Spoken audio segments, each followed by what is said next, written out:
Morning plus two commerce. Today our topic will be share issued at premium. Question number 7.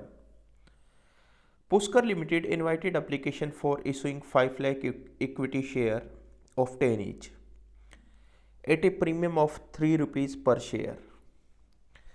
बेटा इस question में अलग क्या है कि जो सारे का सारा जो अमाउंट है वो आपको एप्लीकेशन पर देना है और इशू जो हो रहे हैं शेयर वो फुली सब्सक्राइब्ड है, यानी आपको जितने शेयर आपने इशूड किए थे और इशूड कितने किए थे 5 लाख शेयर किए थे। 10 का एक शेयर 3 रुपये प्रीमियम, तो 10 + 3 बेटा आपका 13 हो गया, 13 हो गया। मल्टीप्लाई कर देंगे तो 13 5 = 65, लगभग बेटा ये आपके 65 लाख हो गए। तो पहली एंट्री आपकी हो गई bank account debit to equity share application and allotment account 65 lakh. दूसरी एंट्री होगी बेटा आपकी equity share application and allotment account debit to equity share capital account to security premium reserve account 65 lakh, 50 lakh और 15 लाख। जो आपका 50 लाख है वो कैसे आया? आपके शेयर कितने थे 5 लाख, 5 लाख को 10 से मल्टीप्लाई किया 50 लाख, 5 लाख को 3 से मल्टीप्लाई किया 15 लाख। तो इस तरह से equity share application and allotment account debit to equity share capital account और to security premium reserve account 65 lakh, 50 lakh और 15 लाख।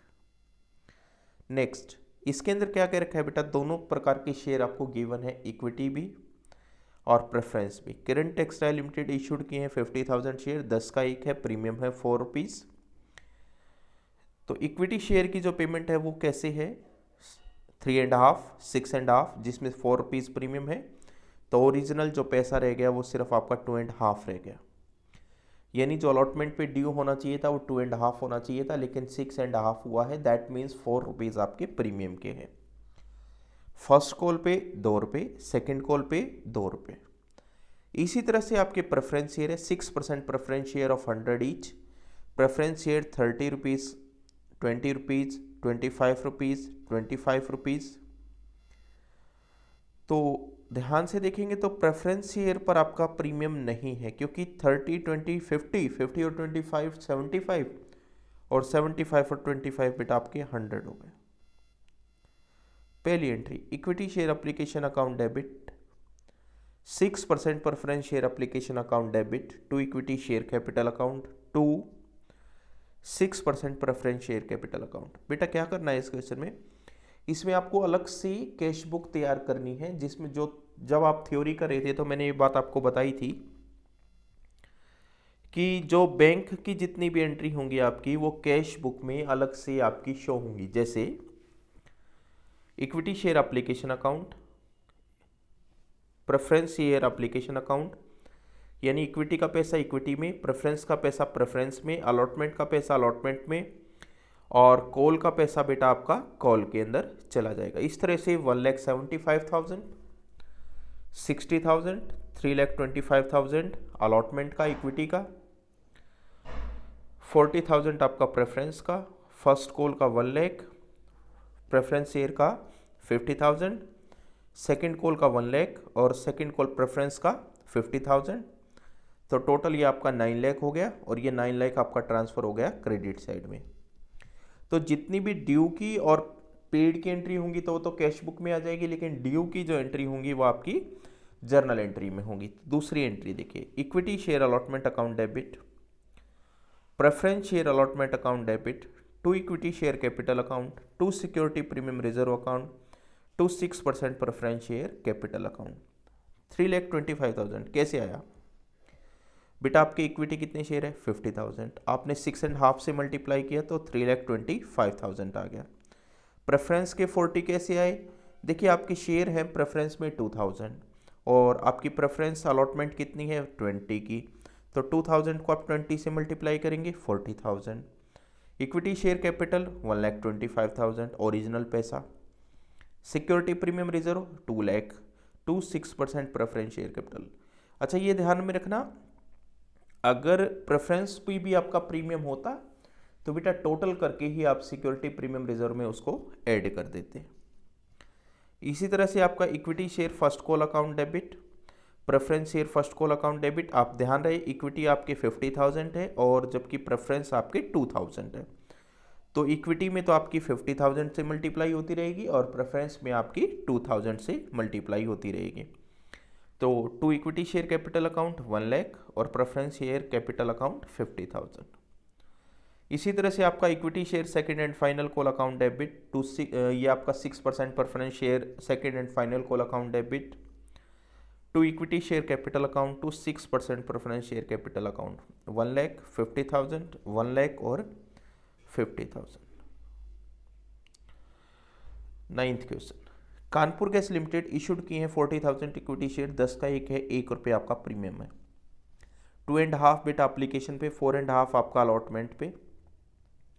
ये 4.5 कैसे है, 3.5 तो आपका अलॉटमेंट का हो गया और 1 रुपये आपका प्रीमियम का हो गया। फर्स्ट कॉल पे 2 रुपये, सेकेंड कॉल पे भी 2 रुपये।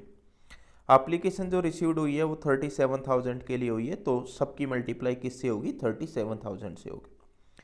तो देखिए बेटा जब हम जितने शेयर इशूड करते हैं लेकिन अगर उतने के लिए आपको एप्लीकेशन रिसीव्ड ना हो तो इसको less subscription, minimum subscription, under subscription के नाम से जाना जाता है।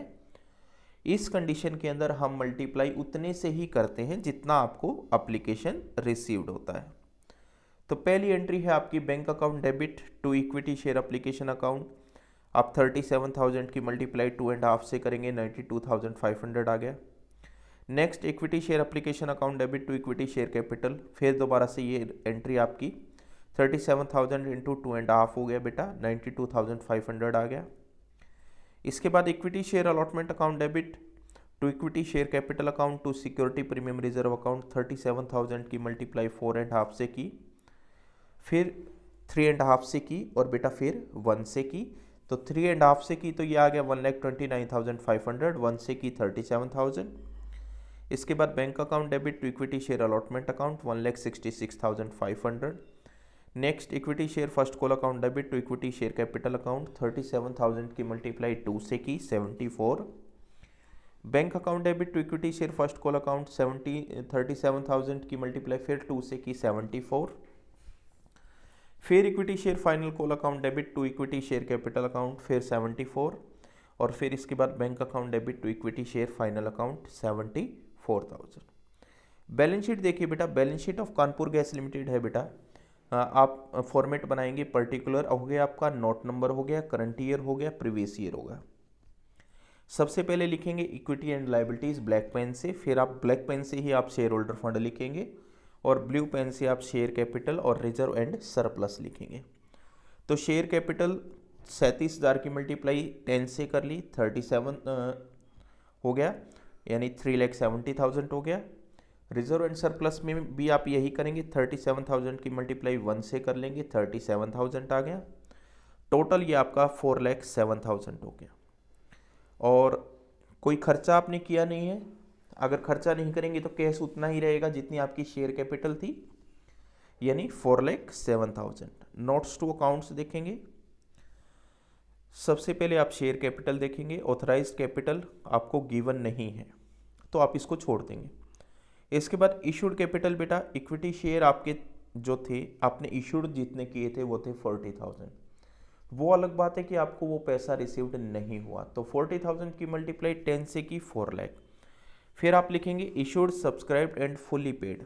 ये आप जब लिखेंगे तीनों कैपिटल, जब आपने जितना पैसा मांगा है उतना ही लोगों ने आपको दे दिया है। आपने जैसे 40,000 मांगे थे लेकिन 37,000 के लिए आपको रिसीव्ड हुआ, तो बेटा अब आपने एक चीज़ देखनी है, क्या आपने 37,000 का पैसा रिसीव्ड कर लिया है या नहीं। जी हाँ, आपने 37,000 का पैसा रिसीव्ड कर लिया है, तो 37,000 को 10 से मल्टीप्लाई किया, 3,70,000। रिजर्व एंड सरप्लस में बेटा सिक्योरिटी प्रीमियम रिजर्व आपका 37,000 और कैश एट बैंक बेटा आपका इनको टोटल कर देंगे, 3,70,000 और 37,000, 4,07,000। ये आपका कैश एंड कैश इक्विवेलेंट के अंदर यहाँ पर क्या होगा, आपका शो होगा। तो ध्यान रखना है, जो आपकी लाइबिलिटी साइड है वो भी आपकी 4,07,000 की है और जो आपकी असेट्स है वो भी बेटा आपकी 4,07,000। लेकिन आपको ये बताना पड़ेगा कि ये 4,07,000 कैसे आए। तो बेटा इसीलिए आपको ये नोट्स टू अकाउंट्स क्या करना है, तैयार करना है।